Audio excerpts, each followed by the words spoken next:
Good morning. Today is an opportunity to further enhance transatlantic dialogue on a wide range of security issues facing NATO through and beyond 2014.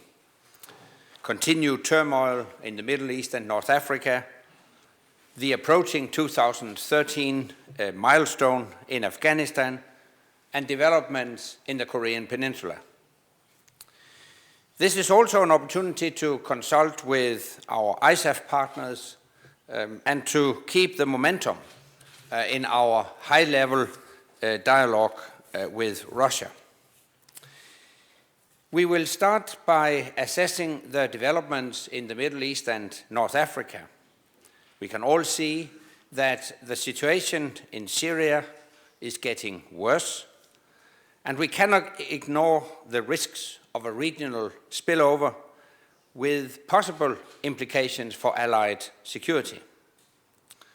NATO has come to the support of Turkey with the rapid deployment of Patriots, but we must continue to remain vigilant.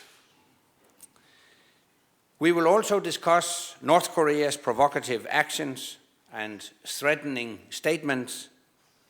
They remain a serious challenge for regional and international stability and security. And the international community must send a strong and united message. I expect we will also exchange views on the wider Middle East with the Russian Foreign Minister, Lavrov, within the NATO-Russia Council.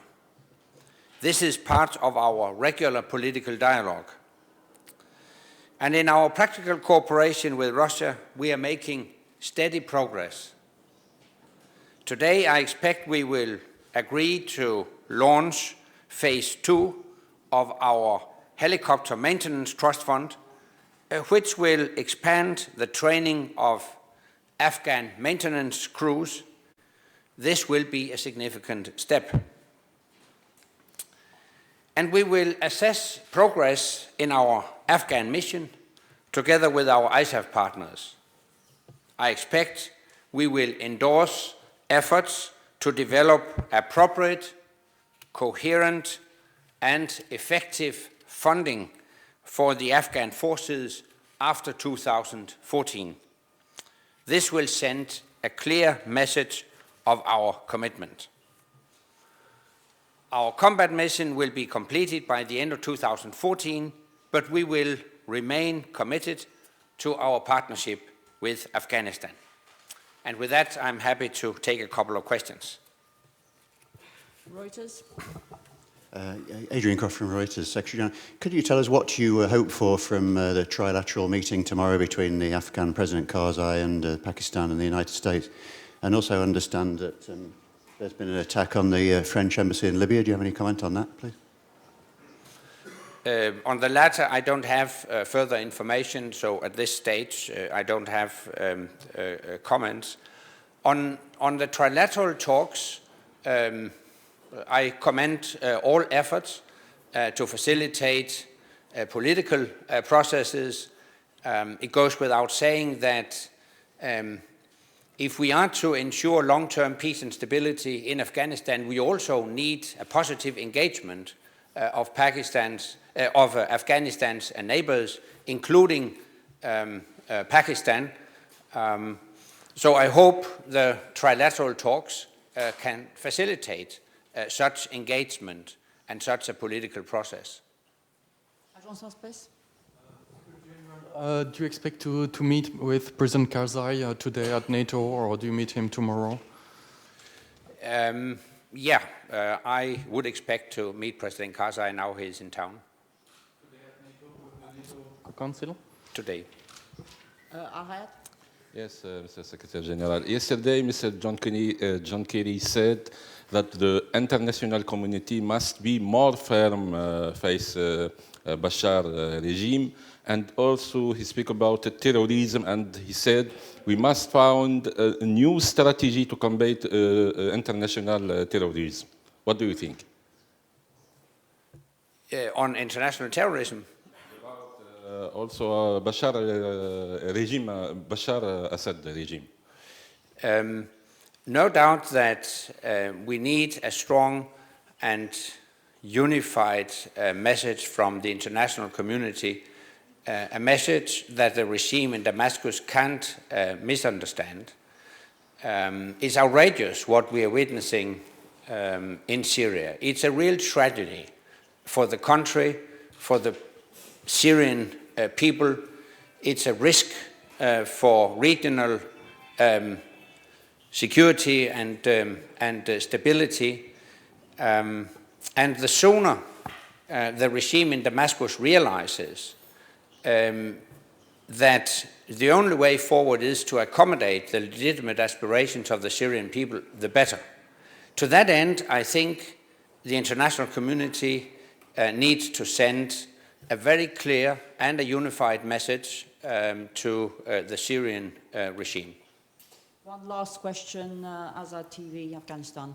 Yeah, this is Abdullah from One TV Afghanistan. I have two questions, sir. First, about the peace talk in Afghanistan. We are hearing about the years about the peace talks in my country, but practically we don't see any progress. What do you think? What are the reasons that we cannot become success in this peace process with the Taliban?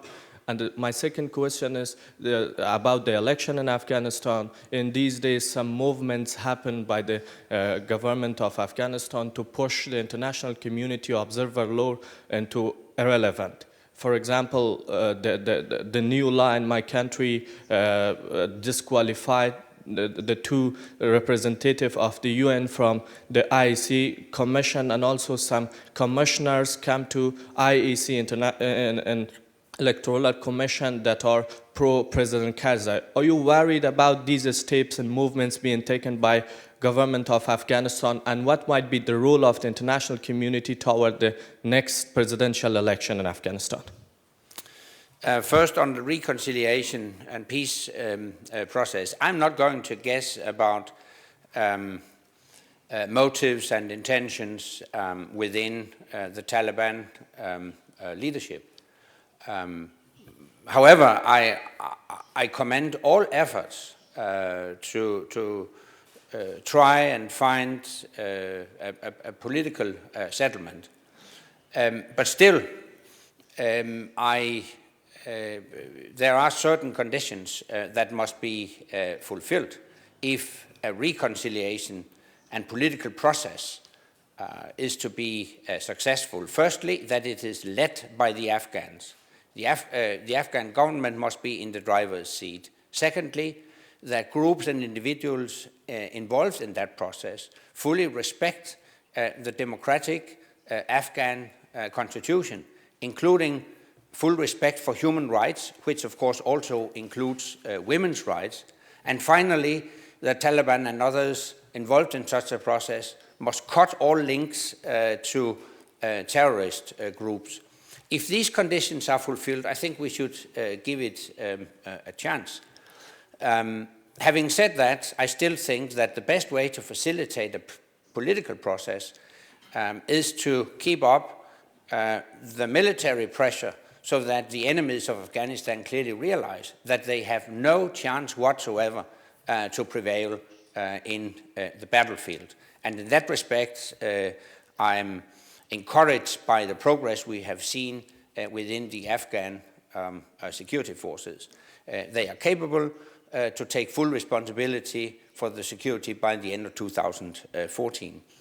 Now, on the Afghan elections, let me stress that it is an Afghan responsibility to conduct those elections in such a way that they are credible and transparent. The international community is not going to interfere with the election process in Afghanistan. We can assist when it comes to security. We stand ready to assist the Afghan security forces, but first and foremost, the political process is an Afghan responsibility, and it is a responsibility for the Afghan security forces to ensure a secure environment. We stand ready to help if needed. Thank you very much. We'll see you later throughout the day.